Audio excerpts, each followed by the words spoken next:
नमस्कार, मैं हूं पारुल यादव और आप देख रहे हैं कृषि जागरण पावर्ड बाय स्टील इंडिया। आलू और प्याज ये दो ऐसी फसलें हैं जिनकी खेती किसान साल भर करते हैं और इन फसलों को देश के ज्यादातर हिस्सों में उगाया जाता है। वहीं प्याज की अगर बात करें तो ये तीनों सीजन में उगाई जाने वाली फसल है, जिसकी खेती रबी सीजन के दौरान उत्तर भारत के ज्यादातर हिस्सों में की जाती है।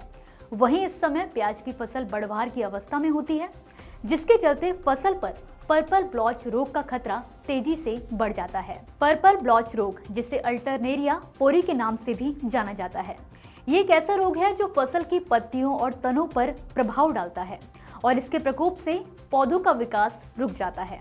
अगर समय रहते इसका नियंत्रण नहीं किया जाता तो ये रोग फसल को भारी नुकसान भी पहुंचा सकता है। इसी कड़ी में आज हम आपको बताते हैं कि अगर आपको अपनी प्याज की फसल में पर्पल ब्लॉच रोग का प्रकोप दिखाई दे रहा है तो आप इससे किस प्रकार छुटकारा पा सकते हैं और कैसे अपनी फसल में इसके लक्षणों को पहचान सकते हैं।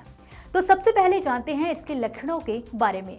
प्याज में पर्पल ब्लॉच रोग के शुरुआती लक्षणों में अक्सर पत्तियों पर छोटे पानी से भरे हुए हल्के पीले रंग के धब्बे दिखाई देने लगते हैं और जैसे जैसे संक्रमण बढ़ता है वैसे वैसे धब्बे भूरे या फिर बैंगनी रंग में तब्दील होने लगते हैं और पत्तियों के चारों ओर पीला घेरा बन जाता है। वहीं संक्रमण गंभीर होने की स्थिति में पत्तियां पूरी तरह से सूखकर झुलसने लगती हैं। धीरे धीरे ये संक्रमण तने को भी प्रभावित करता है और पौधे का विकास पूरी तरह से रुक जाता है। अब बात आती है कि आखिर पर्पल ब्लॉच रोग फसलों में किन कारणों से पनपता है। तो आपको बता दें कि पर्पल ब्लॉच रोग का फैलाव मुख्य रूप से हवा, संक्रमित पौधों के अवशेष और अधिक नमी के कारण होता है। अधिक नमी, बारिश या जरूरत से ज्यादा सिंचाई की स्थिति में ये रोग तेजी से फैलने लगता है और ये खास तौर पर उन क्षेत्रों में पाया जाता है जहां नमी की अधिकता होती है। तो अब तक हमने आपको बताया कि किस तरह से पर्पल ब्लॉच रोग प्याज की फसल में अपना प्रकोप फैलाता है और किसान इसकी पहचान कैसे कर सकते हैं। इसी कड़ी में अब ये भी जान लेते हैं कि किसान भाई बहन अपनी फसल को इस रोग से बचाने के लिए क्या क्या उपाय अपना सकते हैं। बात करें जैविक तरीकों की, तो पर्पल ब्लॉच रोग के नियंत्रण के लिए किसान ट्राइकोडर्मा का उपयोग कर सकते हैं या फिर किसान चाहे तो 5% निमोल का छिड़काव करके भी अपनी फसल को इस रोग से निजात दिला सकते हैं।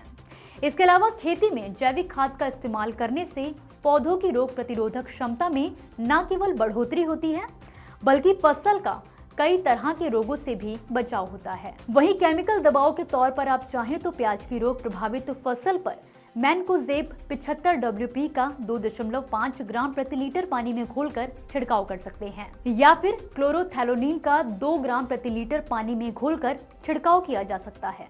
इन केमिकल दबाव का छिड़काव फसल पर 10 से 15 दिन के अंतराल पर 2 बार करना चाहिए ताकि रोग पर प्रभावी नियंत्रण स्थापित किया जा सके।